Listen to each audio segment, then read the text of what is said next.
Hello and welcome everyone to the daily news analysis of 17 September 2023। तो आज की important news articles देख लेते हैं पहले one by one. AI camera is gone for poachers, ये पेज नंबर 1 का है। A jumbo rites of passage Cauvery dispute CWMA to hold emergency meet tomorrow as Karnataka rejects directive।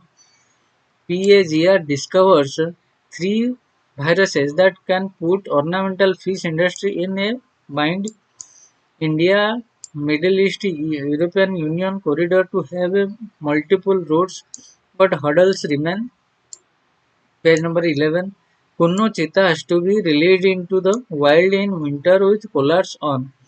Page number 11. 10. Center publishes a disability database stripped of socio-economic figures। Why Nipah virus outbreaks are occurring only in Kerala? Then next, what is driving the Global Biofuel Alliance? Why is Google is on trial in the US?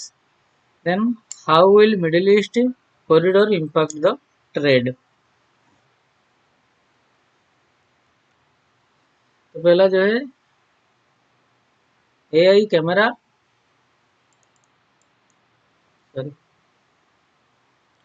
AI cameras gone for poachers।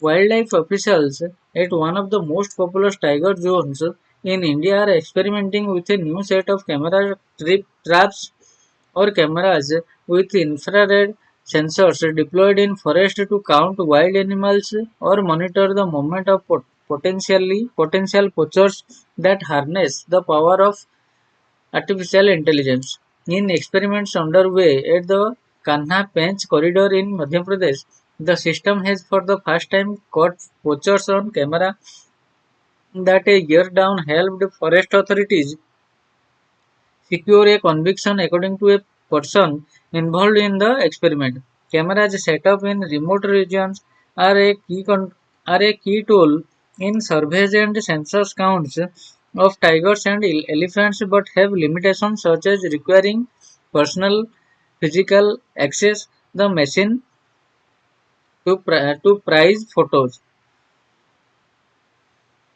They are also bulky and are not always optimized to conserve charge to keep the instruments running। The new kind of camera setup called the Trail Guard AI camera alert system being tested are slim devices that can be inconspicuously set up within the foliage of trees। Shaped like a pen, 13.8 cm long and 1.4 cm wide, it is wired to another communications unit the size of a notepad। The system has embedded software that can be instructed to take pictures of specific species of interest in the usual camera setups. The motion triggered devices will snap pictures of anything from a falling leaf to a jungle fowl that comes in its line of sight। The trail guard system can be set to specifically capture humans or specific species of interest, lion, tiger, cheetahs। A team of researchers and developers involved in developing and testing the system in an article published in journal Bioscience report that 12 TrailGuard AI camera alert systems were tested from mid-May to mid-July 2022 on the Kanha Pench corridor along with 7 camera alert systems in the Dodhwa Tiger Reserve in early September 2022 to mid-December। Researchers and Forest Department officials received notifications of tiger presence via email or push notification between 30 and 42 seconds after detection। These notifications included tiger detection from 3 units that were within 300 meters of a village and from which there were also daily notifications of villagers grazing cattle or collecting sorry forest products, they note। Then next जो है jumbo rite of passage. A Supreme Court appointed committee recently declared 12 private resorts along the Sigor Elephant Corridor illegal. The committee considered the objection raised by the resort's owner who had challenged the validity of Elephant Corridor notification issued in 2010. The owners had mainly contended that the corridor did not comprise any elephant habitat. Experts say the order will help to protect the corridor for generations to come. Writes by Rohan Premkumar. The Kalahati Ghat road plunges into the Segor Plateau on the outskirts of Udhagaman Dalam. The road aprons are ideal points for viewing the vast expanse of the magnificent plateau in almost its full splendor. Looking down with a pair of binoculars from the 13th hairpin bend of road, so tourists can see the Kalhati stream meandering down the plateau, eventually meeting the Sigurhala river, the Moyor, and the Bhavani Sagar Dam further downstream. The area comprising Madumalai, Nagarhole, Bandipur, Satyaman, Galam, and Wayanad forms part of the Nilgiri Biosphere Reserve, a tract measuring over 5,000 square kilometers, which is home to the largest population of Asian elephant in the world, numbering over 6,000, says Priya Dabidar, a conservation biologist who lives in the Segor Plateau region. Miss Davidar adds that the Segur Elephant Corridor notified by the Tamil Nadu government in 2010 is a critical elephant corridor that links these habitats to the Eastern Ghats. Order on objection. A Supreme Court appointed committee recently ruled in favor of protecting the corridor. It passed orders that declared 12 private resorts along the corridor illegal. The court had mandated that the committee, comprising a retired judge and two prominent conservationists, still look into the objection raised by the owner of the 12 resort who had challenged the validity of the elephant corridor notification. The committee passed its recent order on the objection from the resort owner. The court had ordered the closure of 27 other resorts in 2018. A Supreme Court appointed committee recently ruled in favor of protecting the corridor. It passed orders that declared 12 private resorts along the corridor illegal. The court had mandated that the committee, comprising a retired judge and two prominent conservationists, look into the objection raised by the owners of 12 resorts who had challenged the validity of the elephant corridor notification. The committee passed its recent order on the objection from the resort owner. The court had ordered the closure of 27 other resorts in 2018.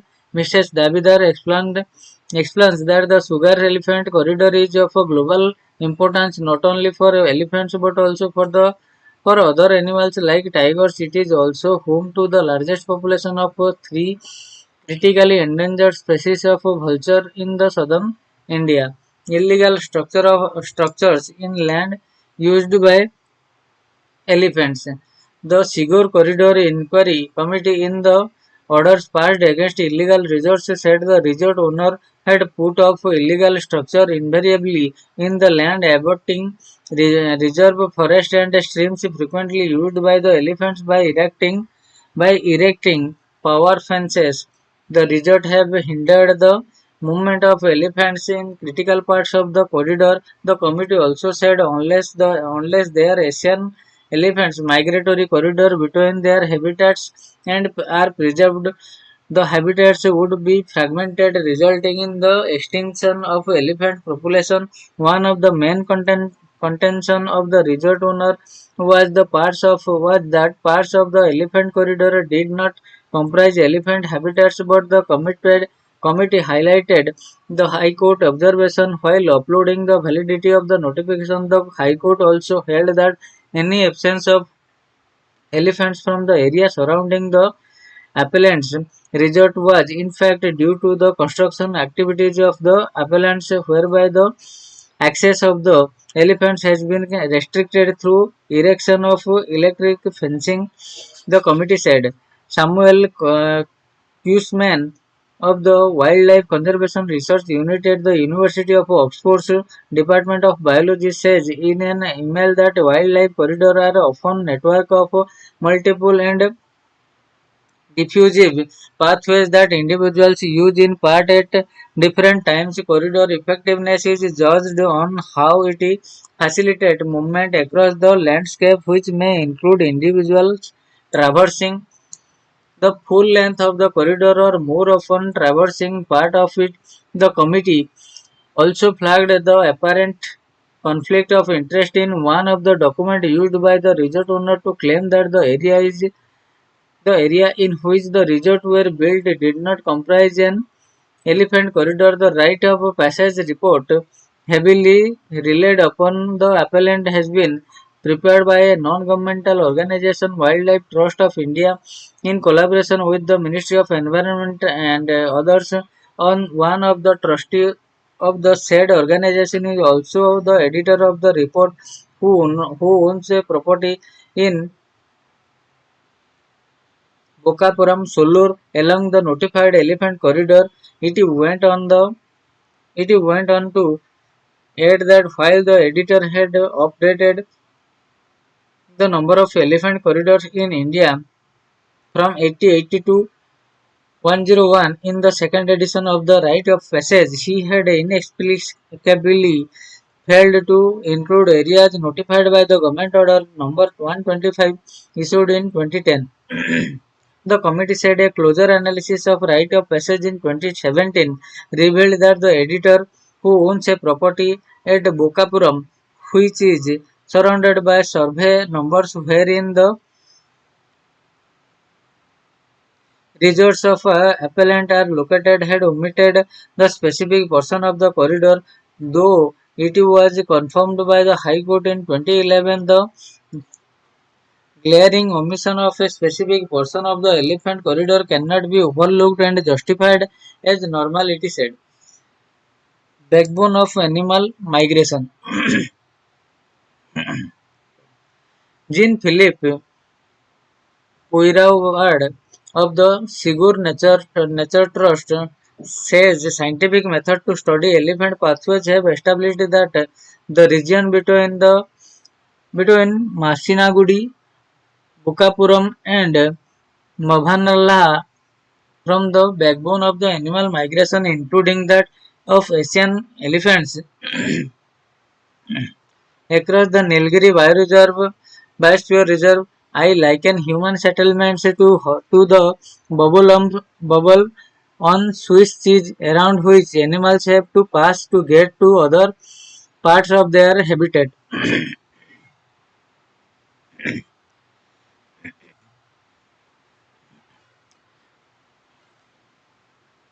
It is not just a case of targeting one resort or house, but limiting the urban sprawl that results in elephant pathways being closed off. Mr.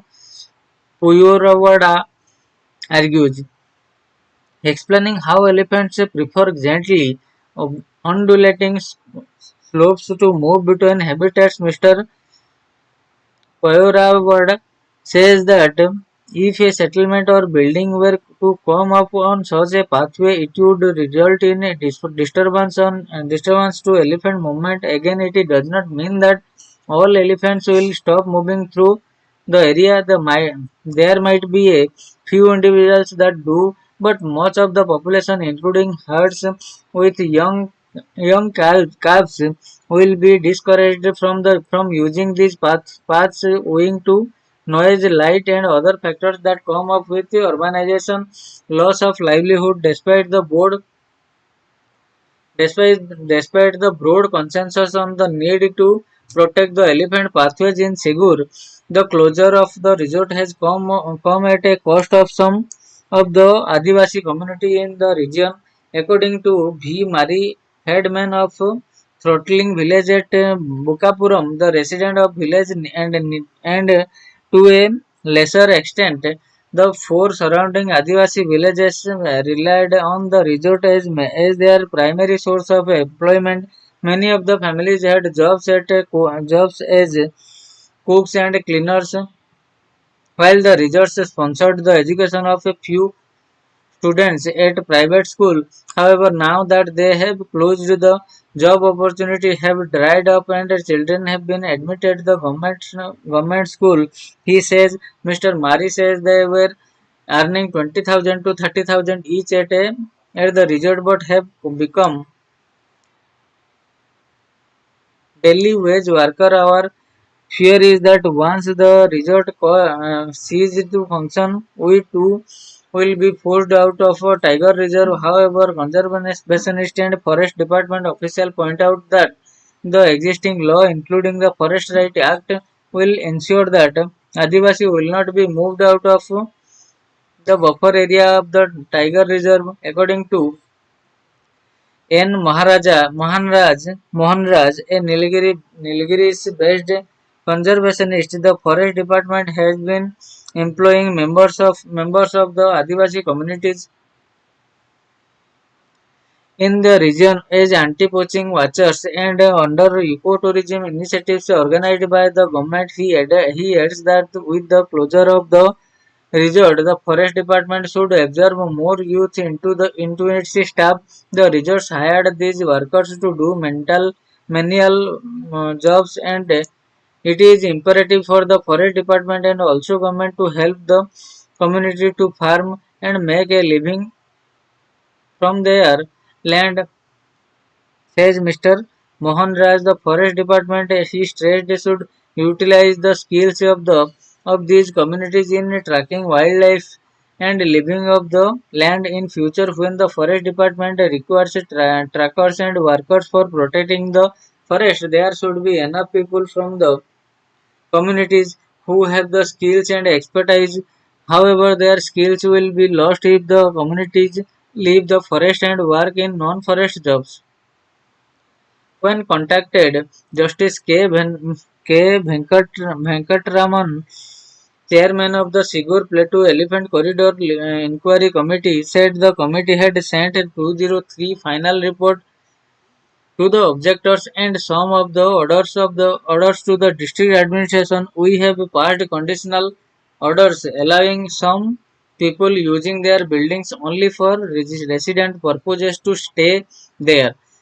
However, we have ordered to closure of houses being used for commercial purposes, he said, adding that the Adivasi houses inside the corridor were exempted from demolition and the members of these communities from eviction. Over 40 buildings ordered demolished. According to sources, 40-50 buildings in the corridor, including resorts and residential houses, have been ordered demolished, while construction on farmland without the approval of the district administration has been banned. Mr. Mr. Kushman adds that while preserving corridors are important, they are best used as parts of a comprehensive landscape-scale conservation design in which core habitat areas for the main population concentration are prioritized and protected first. Then these are often buffered to protect them from degradation or encroachment, and then they are linked with corridors designed to facilitate movement between the most important core areas. The region around the Sigur corridor is an important core area for the elephants. It should be identified, prioritized, and protected along with other such core areas. Then corridors should be designed to link these pathways. He suggests. A forest department official says that the committee's order have ensured the protection of secure corridor for generations to come. You have to understand that it is not just a question of resort and homestay, but what their presence in the landscape entails. These resorts draw thousands of tourists at weekends, leading to a huge pressure on the local ecology, waste management system, and forest management. He hopes the orders will also deter landholders in Sigur from building illegal resorts. There have been many instances in which elephants have died or been injured either in retaliation by tourism operators or by falling into sewage tanks and cutting themselves on litter discarded by visitors. On Friday, the resort owners again approached the High Court with a writ petition challenging the orders passed by the committee. A division bench orally observed that unless the Supreme Court clarified whether the High Court could entertain the petition, it would not hear the case. It adjourned the case to October 6. The next dispute है Kaveri dispute. Kaveri disputes CWMA to hold emergency meet tomorrow as Karnataka rejected directives.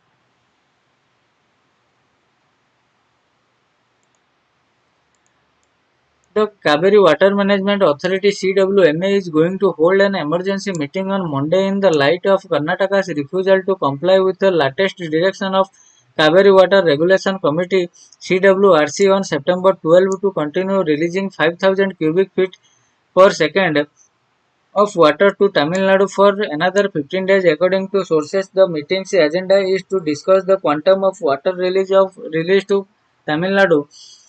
Though the meeting will take place in hybrid mode, representatives of Tamil Nadu government, led by Sandeep Saxena, additional chief secretary, water resource, will take part in the deliberation in person. Though Karnataka had implemented the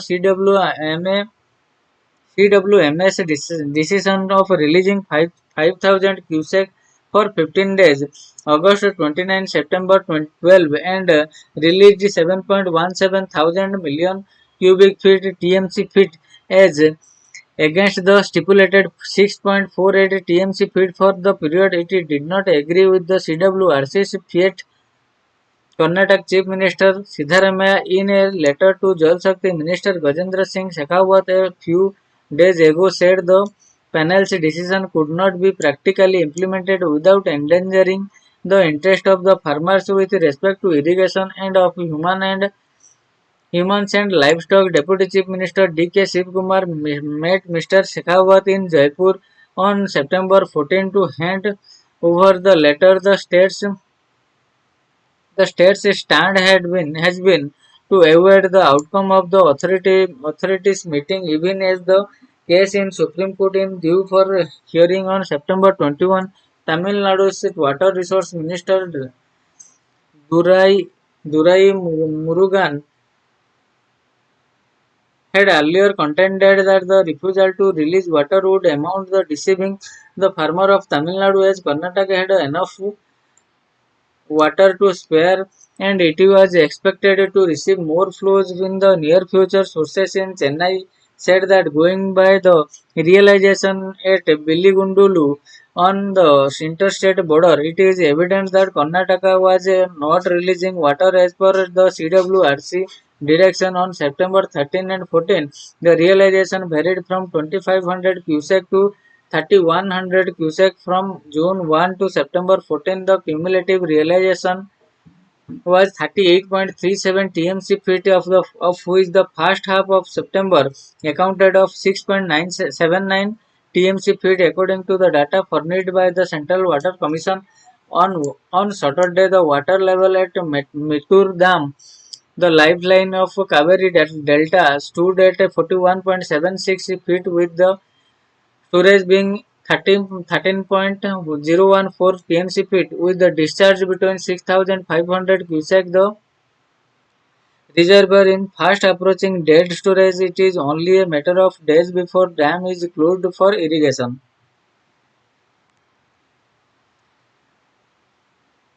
Then a PAGR discovers 3 viruses that can put ornamental fish industry in a bind.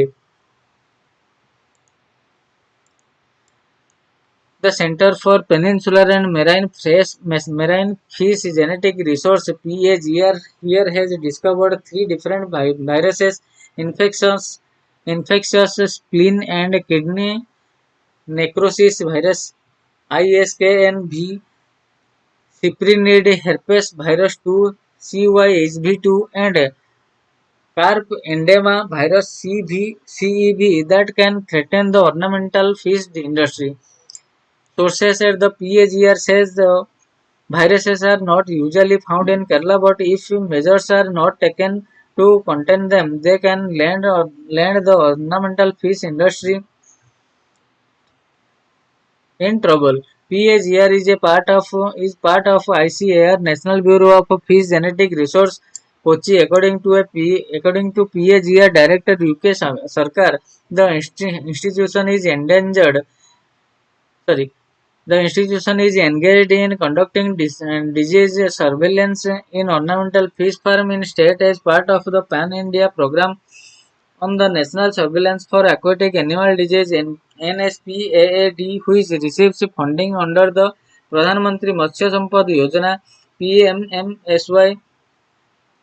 Worry for farmers. Sources say that the viruses are known to cause severe disease in various species, leading to mass mortality. This can result in substantial economic losses for ornamental fish farmers and traders in the state. International trade is highly vulnerable to diseases as they can affect the reputation and sustainability of the industry. The PAGR Center is working closely with local fish farmers, traders, and regulatory authorities to develop strategy for disease prevention and management, ensuring the continued growth and prosperity of the ornamental fish industry in Kerala. Meanwhile, the NBFGR has ranged two species of endangered catfish in the Chalakudi River as part of its efforts to conserve native resources.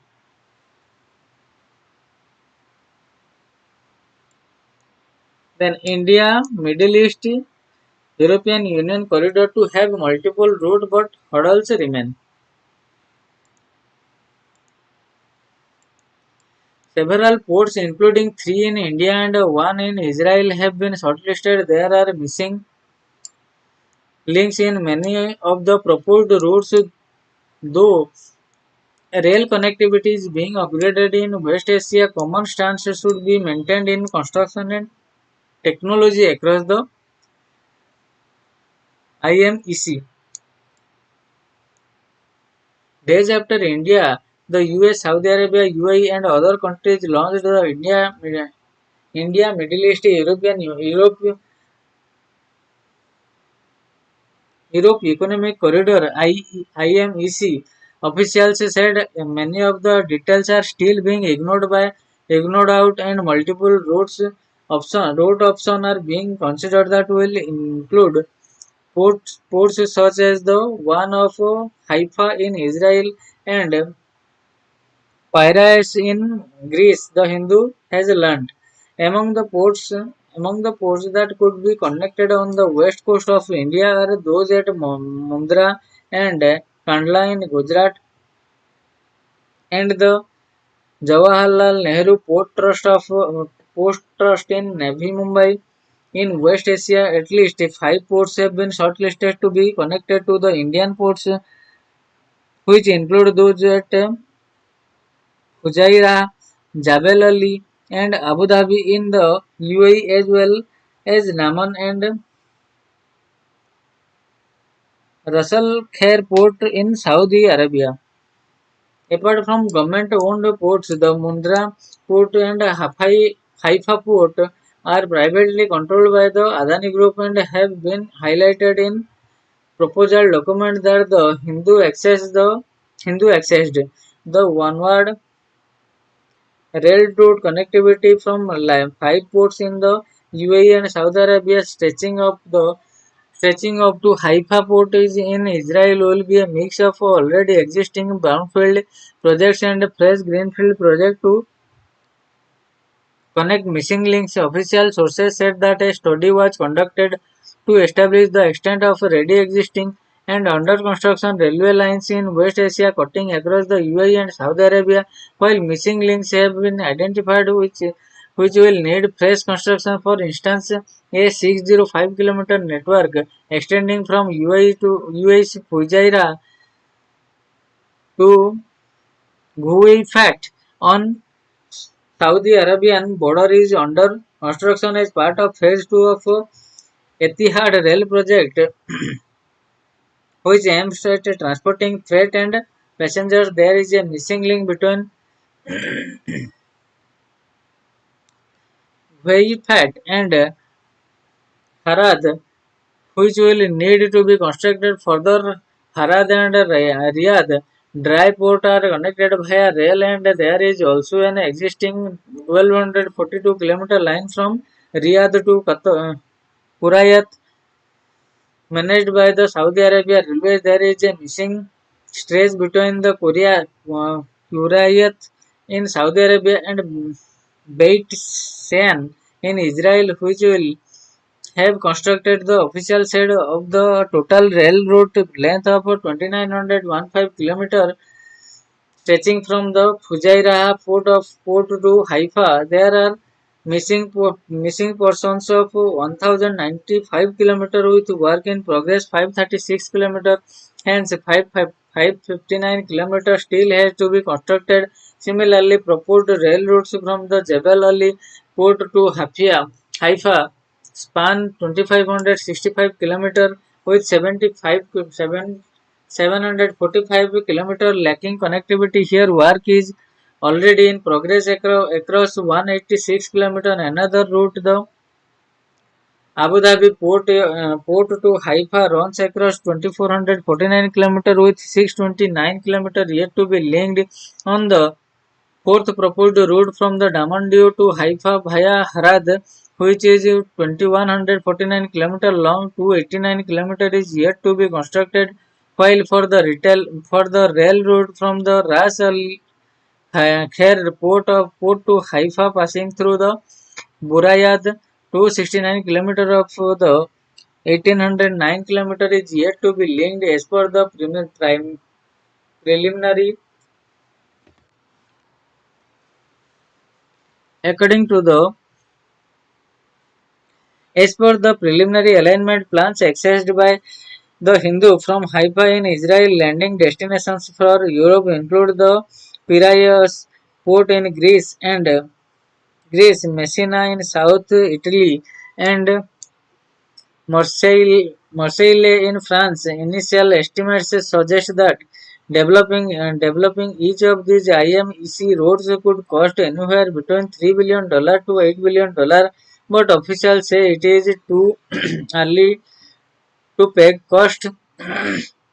West Asia, especially Saudi Arabia, has a huge role in IMEC, where a railway corridor is being proposed to be built. Union Railway Minister Ashwini Vaishnav said this will open up a new dimension in the trade and transportation for the region. It is a very complex program and will require everything to be brought to common standards. For instance, trains should run on the same gauge. Similar technology for an engine should be used. Dimension of containers should be similar. Such important technical points have been outlined and preliminary alignment are being finalized to achieve seamless transportation. However, it will take a lot of work to achieve this, he added. While the IMEC has been proposed to counter Belt and Road Initiative of Chinese presence cannot be wished away along the IMEC route. Officials said this is because the Piraeus port is controlled by China Ocean Shipping Group company, which is a Chinese state-owned company. Also, Chinese companies such as Power China, China State Construction Engineering Corporation, and so on have qualified for multiple packages for phase 1 and 2 of Etihad Rail. A senior official from a public sector undertaking said, currently all trade between India and Europe happens via the sea route that passes through the Suez Canal controlled by Egypt. The all sea routes is convenient, and as we are assured that our cargo will land from point to point, it moves seamlessly without any objections.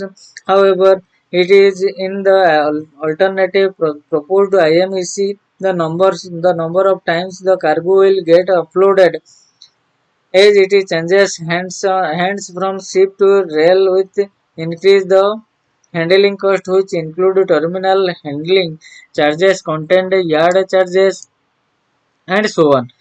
That seems like a bit of a challenge, said Anil Devli, CEO of Indian Ship Owner Association. The diplomatic sources said that Egypt, which would lose revenue if the Suez Canal is bypassed, could also raise objections to the plan. The IMEC MOU was signed by India, the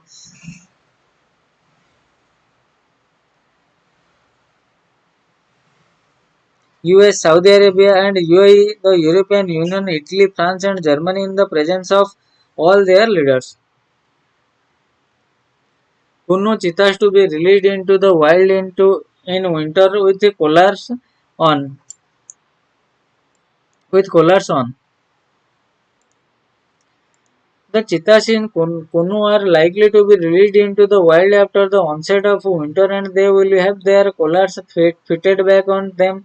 SP Yadav, head of the National Tiger Conservation Authority (NTCA) and a key official with Project Cheetah, told the Hindu a year after Prime Minister Narendra Modi released the first of 80 African cheetahs flown from Namibia into enclosed at the Konno National Park, Madhya Pradesh. The plan was to have the animal later joined by a cohort of 12 cheetahs from South Africa range in the 748 square kilometer in the park. However, a year later, 6 of the 20 animals had died and of quartet of the first litter born to one of the animal, 3 succumbed to Kunu's heat with serving curb being hand reared by park of officials while ailments and adapting to Indian conditions are believed to be behind the death of the animals. A particular cause of worry has been the death of two cheetahs reportedly by parasitical infection from open untreated wound around their necks. Mr. Yadav dismissed the suggestion that the collars were responsible. Collars on all the cheetahs had been checked and treated, including those requiring medication.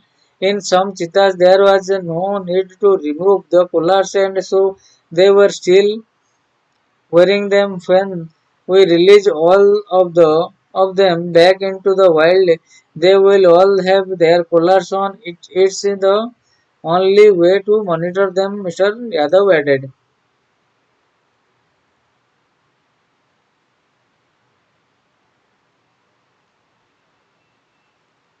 Center publishes disability database stripped of socioeconomic figures.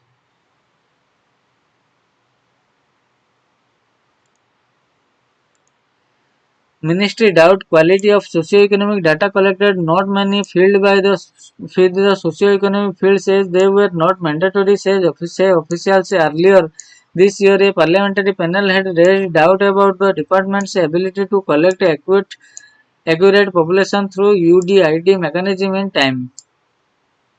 The union government is shelving whether socio-economic data it had collected while registering about 94 lakh persons with disabilities across the country for the issue of unique disability ID (UDID) cards in the past 6 years. The Hindu has learned the Ministry of Social Justice and Empowerment is justifying the move by questioning the quality of the socio-economic data collected. The data being shelved include information for information such as socio-economic category, caste level of education and employment status, income, personal and family and marital status of PWDs, with officials saying the focus of the firm was always to collect disability data and hence all these fields were made optional. Consequently, many skipped them. Rajesh Agrawal, Secretary, Department of Empowerment of Persons with Disabilities, DEPWD of the Social Justice Ministry, said the data are not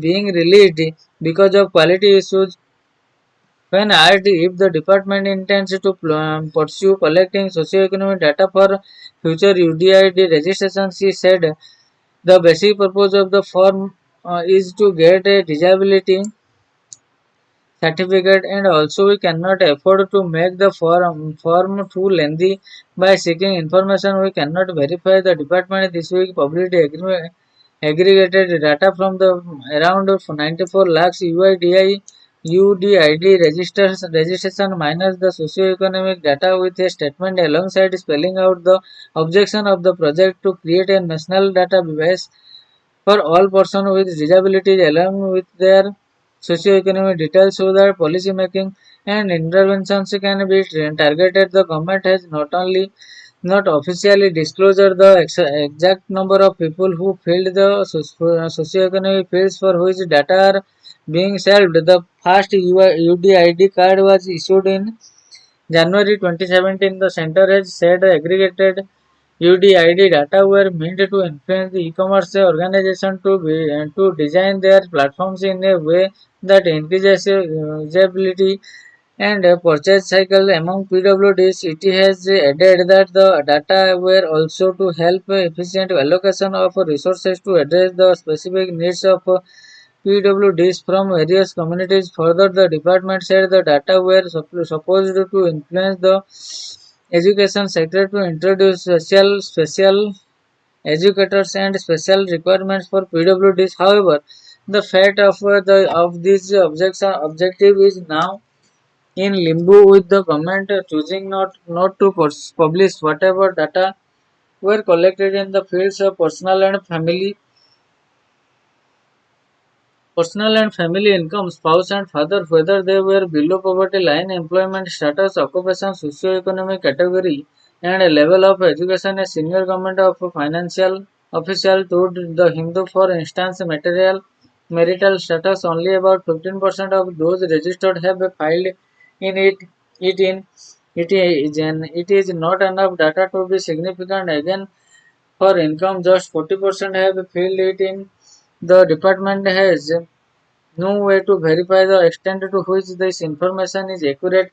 Another official aware of the program implementation said that not enough PWDs had responded to fields such as education and socio-economic category. Either adding this was among the primary reasons for discontinuing this data. On the other hand, the medical data and disability related data is high quality because that is very hired by doctors, and since the purpose was to register people for disability certificates to make them eligible for the department's schemes, only those fields were made mandatory. They said even among the benefits offered by the DEPWD to PWD, four of seven related to special education and vocational training programs, skill training and scholarships. UDID information, the data that has been released on the data.gov.in portal contains UDID information district wise, gender wise, age wise, and disability type wise, including level of disability. The government said it hoped this will help NGO in the social sector and researchers to build physical infrastructure that is accessible for persons with specific types and level of disabilities. These data are meant to be updated every quarter, the government has said. So next, why Nipah virus outbreaks are occurring only in Kerala.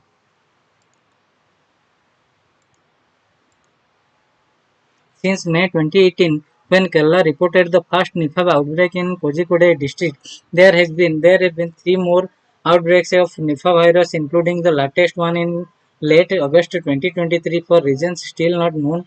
Three of the four Nipah outbreaks in Kerala in 2018, 2021, and 23 have been in Kozhikode district. The 2019 outbreak was the Ernakulam district. Even 5 years after the first outbreak, and four outbreaks in all, it is still unclear why three of the four outbreaks have been in Kozhikode district in Kerala.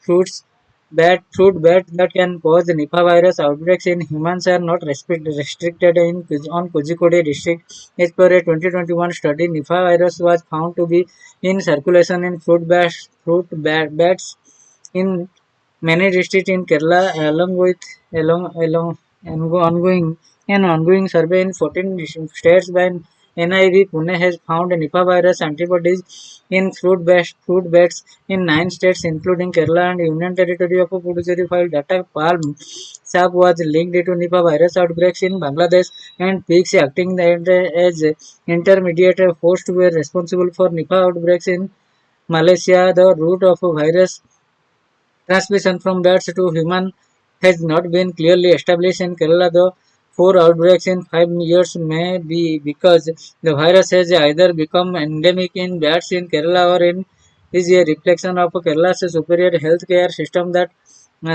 thoroughly investigates on diagnosed fever case for possible Nipah virus infection of or both. However, with fruit bats positive for Nipah virus antibodies being found in other states, it is likely that Nipah virus infection and deaths may be going undetected in other states while they get picked up in Kerala, especially in Kozhikode district. Whenever we have undiagnosed fever cases, a team involved virologist is formed and we undertake a detailed investigation which helps us diagnose Nipah virus and other new virus outbreaks early in the other states. Nipah cases might be going undetected, says Anup Kumar AS, Director of Critical Care Medicine, North Kerala Cluster Esther MIMS, Calicut, Kerala. Dr. Kumar played a pivotal role in detecting the Nipah virus outbreak in Kerala in 2018-23. In 2019-21 outbreak, there was only a single case without any human-to-human transmission. Nipah virus infection and deaths might have happened in different parts of India in people with undiagnosed fever, which might have in 2018-2019 symptoms that might be the reason of why Kerala is detecting Nipah cases. Usually, people with Nipah virus infection present with eccentrically symptoms, but in the latest outbreak, patients presented with pure respiratory symptoms not reported anywhere in the world before. But we could still identify them as Nipah only because we have a high index of suspicion, says Dr. Kumar. In 2018 and in 2023, the index had died with encephalitis in 2018 and severe pneumonia in 2023 that went noticed. In 2018, a cluster formed a Nipah virus was diagnosed among 3 contacts who were admitted with the unusual symptoms. About 2 weeks after the death of the index cases, there was a possible index case clustering and unusual symptoms seen in the contacts. There was a high index of suspicion, and that index of suspicion and that led us to diagnose Nipah viruses in 2018. Recalls Dr. Kumar. In the latest outbreak, there was a death in another hospital in Kozhikode city on August 30, and 4 of the family members developed unusual symptoms on September 9 and were admitted 2 days later at the after MIMC Calicut. Nipah virus was diagnosed the very next day after admission. तो next जो article है why is it driving the global biofuel alliance.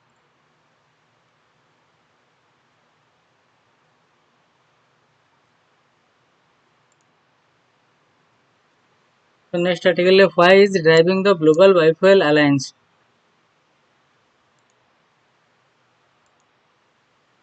What is driving the global biofuel alliance? What type of biofuel is the alliance going on?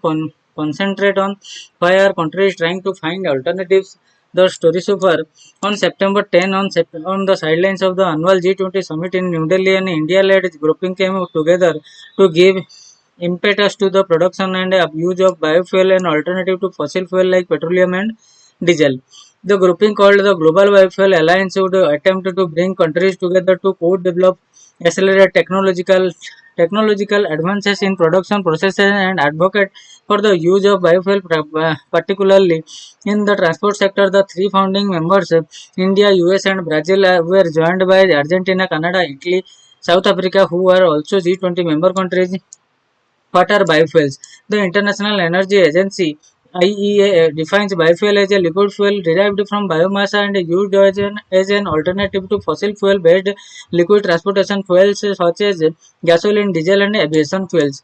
Are biofuels an alternative to fossil fuels? Experts in the field make a distinction between biofuel and sustainable biofuels. The former is derived from the crops grown specially to produce biofuels such as sugarcane, corn, and soybean, and the latter is from agriculture waste used cooking oil and processed animal residues like fats. The former is colloquially colloquially referred to as a 1G ethanol or first generation biofuel, and the latter is second 2G, that is second generation. This distinction has now come into sharp focus as climate change accelerates with fears of threat to food security and increased loss of forest and biodiversity due to greater land required for farming. Estimates suggest that well over half of the all vegetated land is under cultivation today, and that agriculture is one of the world's largest carbon emitters. The GBA has emphasized that its focus would be to develop 2G ethanol do biofuel add energy transition. Most biofuels today are blended with petrol or diesel at varying degrees. For instance, India blends about 10% of biofuels and has plans to double this in the coming years, while some experts feel that accelerating EV adoption and developing alternatives like green hydrogen must be the focus of the ongoing energy transition. Other argues that 2G ethanol would soften the impending disruption. It would do so by allowing to reduce greenhouse gas emissions even while stretching the life of internal combustion engine, giving time for automakers to develop robust alternatives while increasing farmers' income and providing jobs. What happens next? The three founding members of the GBA produced 85% of global biofuel and consume about 81% of it. In line with the renewed push to enhance the biofuel use and production, the USU announced its latest amended renewable fuel standard to substantially increase the production of biofuel and substitute about 140,000 barrels per day of crude oil imports by 2025. Similarly, India had announced the setting up of 12 new refineries as early as 2018 with the aim to meet 20% ethanol blending by 2025. This becomes even more significant following India's announcement to become net zero, removing as much carbon from the atmosphere as human activity emits by 2070. The IEA predicts that about two-thirds of the global biofuel demands will come from three emerging economies, India, Brazil, and Indonesia, and that they have ample domestic free stock, additional production capacity, relatively low production cost, and a package of policy they can leverage to increase demand. However, it remains to be seen if this would indeed hasten decarbonizing of the energy sector. The next why is global Google in trial in the United States.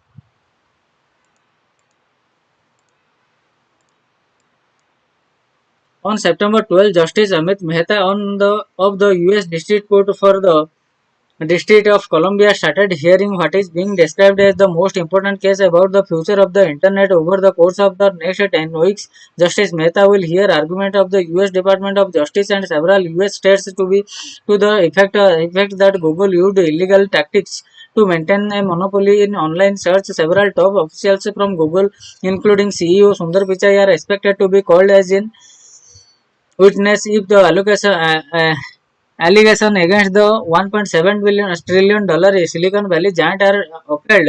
Justice Mehta will begin a separate trial to decide on the action that needs to be taken. Other mega internet companies such as Amazon and Meta are keenly watching the trial as it will have major implications on how their own antitrust issues are dealt with. What are the charges against Google? The key allegation against Google is that its arrangements with Apple and other companies to be the default search engine on their devices is unlawful monopoly building. the DOJ filed the charges on October 2020, arguing that Google throttled competition from other search engines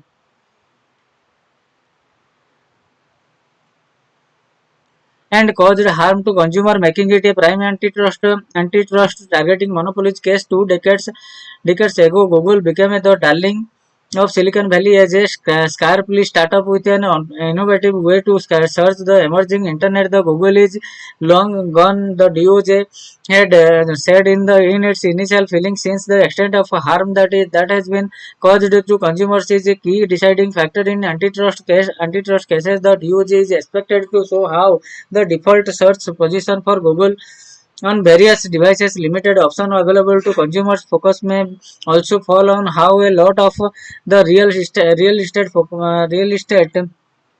on Google's search result pages is often taken up by the company's own non-search services such as user reviews.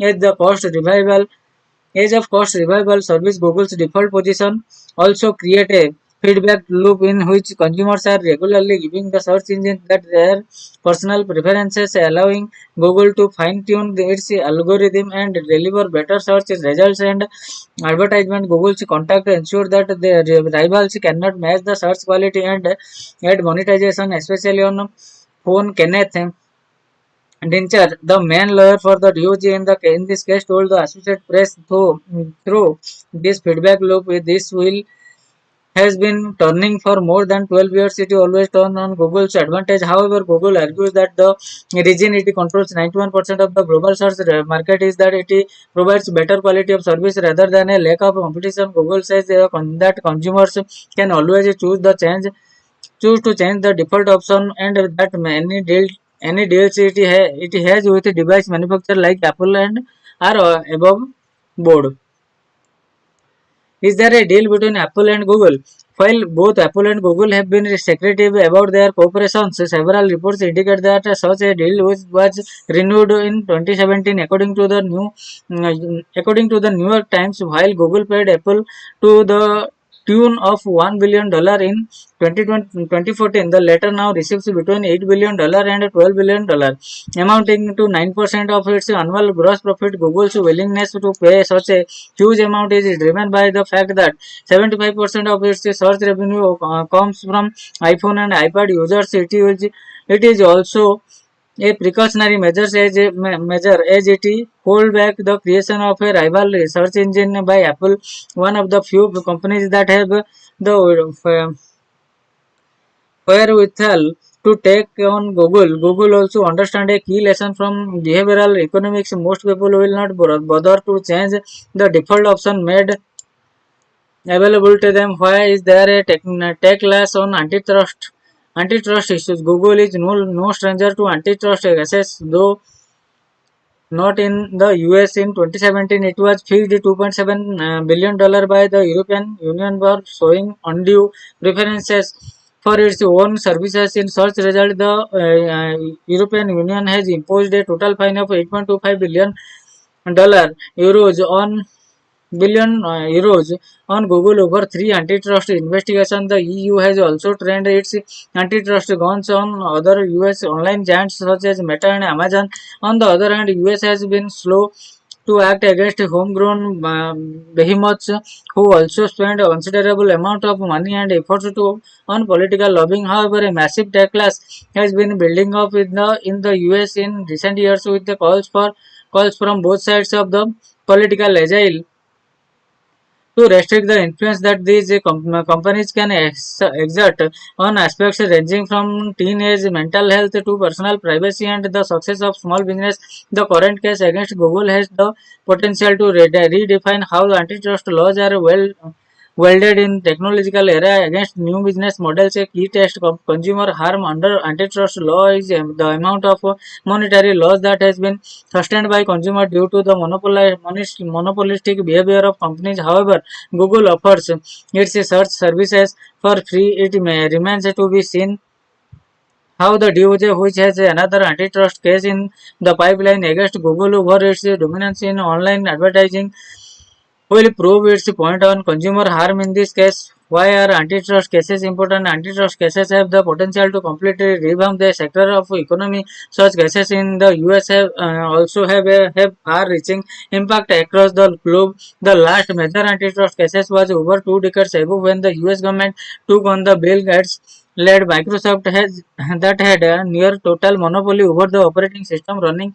personal computers. In 1995, the internet revolution was taking up with the Netscape browser being the key software for accessing the World Wide Web. Microsoft tried to squeeze out Netscape by bundling its Internet Explorer web browser for free with its Windows OS. The government took Microsoft to court in 1998 and in 2001 arrived at the deal that made Microsoft keep a more open Windows environment. Critics of this case say that it did not do much to shake Microsoft monopoly. Netscape lost its market leadership and eventually morphed into the Firefox browser from Mozilla Foundation. Others, however, say that it is the open environment that the deal ensured saw to it that Microsoft did not cross the smaller technology companies that were developing products around the internet, including one that was formed in 1998 in a garage in Menlo Park, California. Google. तो next जो article है, how will middle east corridor impact trade. How will middle east corridor impact trade.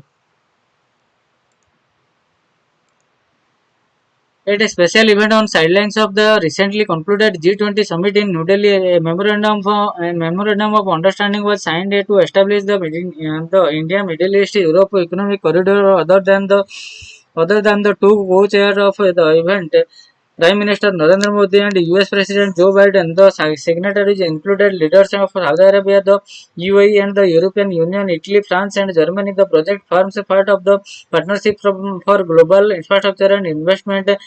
What is the corridor?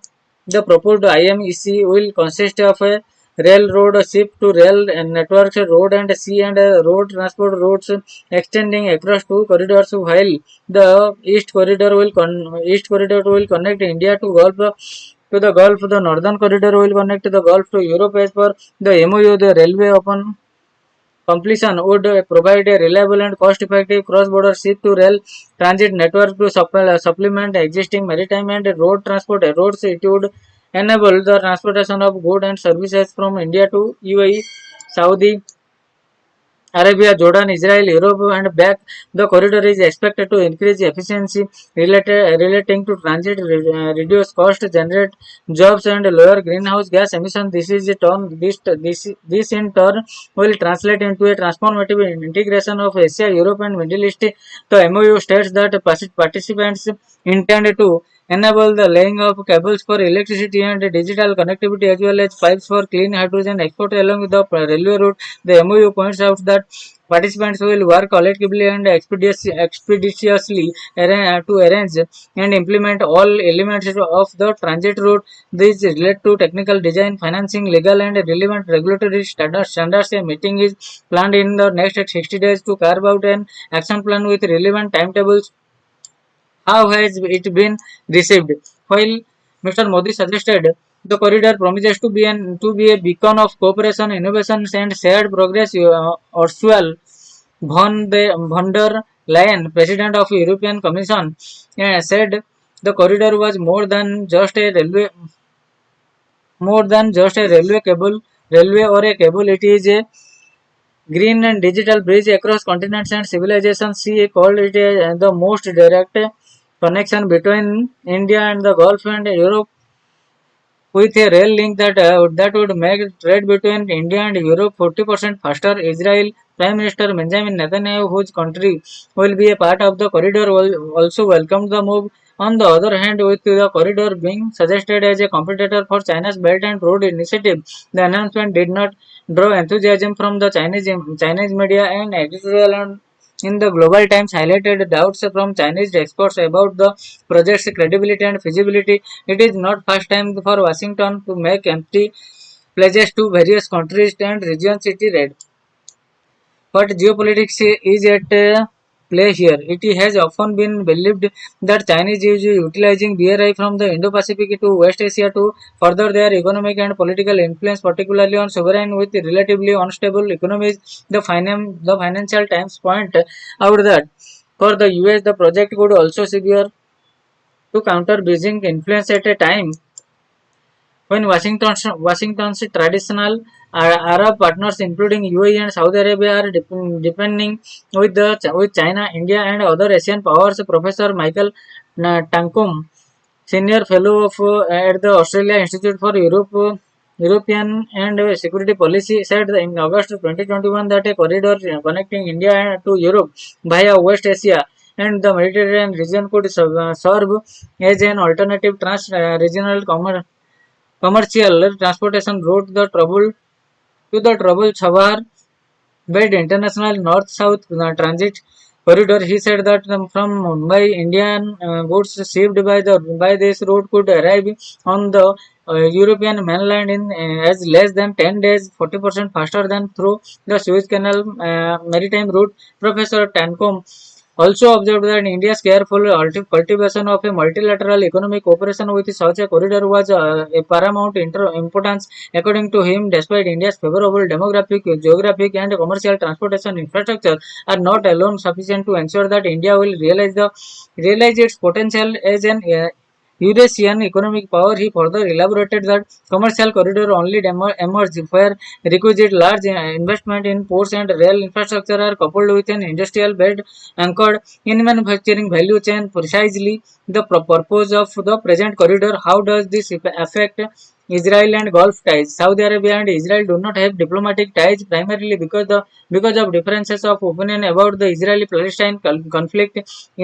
In fact, Israel has official ties only with Egypt, Jordan, the UAE, Bahrain, Morocco, and Arab regions. In this slide, the transit network which seeks irrigation on multiple fronts, assumes a particular significance. The Financial Times learned from a person briefed about the discussion that corridors passage through Jordan and Israel could also support the Biden administration efforts to build on the recent normalization of ties between Israel and several Arab states, including the UAE. This may push Saudi Arabia to follow suit and formalize ties. China is one factor. The US is also trying to refocus attention on the region to reassure traditional partner and to maintain influence. The publication learned with Saudi Arabia being the world's top exporter of oil and UAE being the West Asia's dominant finance center.